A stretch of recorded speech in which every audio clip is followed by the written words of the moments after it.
سلام، من دکتر اصغری هستم، متخصص طب سنتی. میخوام بگم که چطور میشه با ماساژ دیابت رو کنترل و درمانش کنی. حالا شماره 1 میخوام بهت بگم از طریق کف دست چطور شما نقاط بازتاب پانکراست رو پیدا کنی و با ماساژ اونو درمانش کنی. این که بیایم تو کف دست و انگشت شستی که شما میبینید، انتهای انگشت شست به موازات که خط که میکشی قشنگ اینجا نقطه پانکراس هستش.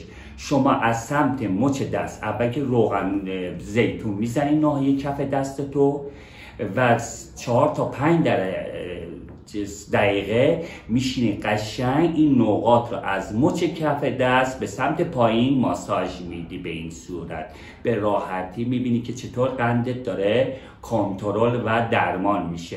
در هر دو تا دست باید این تکرار بشه، 5 دقیقه این دست و 5 دقیقه این دست و حضور تا اگه بتون 2-3 جلسه در روزانه این کارم انجام بدی خیلی بهتره.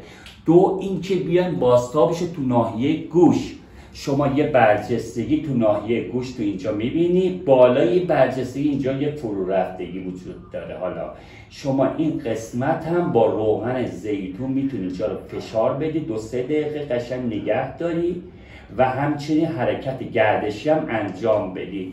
به راحتی میبینی که چقدر راحت داره قندت چیکار کن تنظیم میشه و درمان میشه.